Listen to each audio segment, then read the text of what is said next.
கர்த்தர் என்னை புல்லுள்ள இடங்களில் மேய்த்து அமர்ந்த தண்ணீர்கள் அண்டையில் என்னை கொண்டு போய் விடுகிறார். கர்த்தருக்குள் பிரியமானவர்களே, உங்கள் அனைவருக்கும் இனிய காலை வணக்கங்கள். இன்றைய வேத வசன தியானத்திற்கென்று நாம் தெரிந்தெடுத்திருக்கும் வேத பாகமானது மத்தேயு 12ஆம் அதிகாரம் 37ஆம் வசனம். ஏனெனில் உன் வார்த்தைகளினாலே நீதிமான் என்று தீர்க்கப்படுவாய், அல்லது உன் வார்த்தைகளினாலே குற்றவாளி என்று தீர்க்கப்படுவாய் என்றார். பிரியமானவர்களே, இன்றைய வேத தியானத்தின் தலைப்பு நம்முடைய வார்த்தைகள் என்பதே. ஆண்டவராகிய இயேசு கிறிஸ்து நாம் எப்படியாக நீதிமான்கள் என்று தீர்மானிக்கப்படுகிறோம், நாம் எதற்கு கணக்கு ஒப்புவிக்கப்பட வேண்டும் என்பதை பற்றியெல்லாம் சொல்லும்போது, ஒரு மரமானது அது நல்லதோ கெட்டதோ என்று நாம் எப்படி அறிவது? அது கொடுக்கிற கனிகளால் தான் என்கிறார். அதே போல ஒரு மனிதன் பேசுகிற வார்த்தைகளினால் அவன் எப்படிப்பட்டவன் என்று நாம் தீர்மானிக்க முடியும்.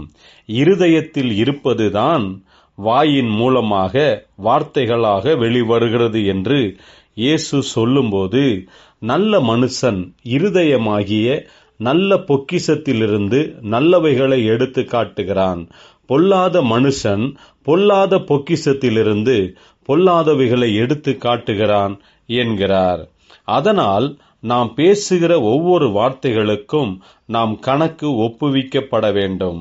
பிரியமானவர்களே, நாம் சில சமயங்களில் பேசுகிற போது நம்முடைய நாவானது நம்முடைய கட்டுப்பாட்டுக்குள் இல்லாமல் நாம் யாருக்கும் கணக்கு கொடுக்கப்பட வேண்டிய அவசியமில்லை என்ற பெருமையினால் நமக்கு இஷ்டமானவைகளை எல்லாம் நாம் பேசிவிடுகிறோம். ஆனால் ஆண்டவர் இயேசு சொல்லுகிறது என்னவென்றால், நாம் பேசுகிற ஒவ்வொரு வார்த்தைகளுக்கும் நாம் கணக்கு ஒப்புவிக்கப்பட வேண்டும் என்கிறார். ஆனால் ஆண்டவர் இயேசு சொல்லுகிறது என்னவென்றால், நாம் பேசுகிற ஒவ்வொரு வார்த்தைகளுக்கும் நாம் கணக்கு ஒப்புவிக்க வேண்டும் என்கிறார்.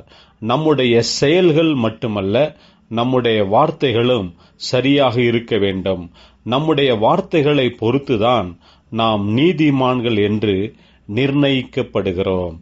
ஜெபிப்போம். ஜீவனுள்ள தேவனே, நாங்கள் பேசுகிற வார்த்தைகள் உமக்கு மகிமையாகவும் மற்றவர்களை பலப்படுத்தி அவர்களுடைய வாழ்க்கையை கட்டுகிறதாகவும் இருக்கும்படிக்கு எங்களுடைய இருதயத்தை சுத்திகரியும், ஆசீர்வதியும்.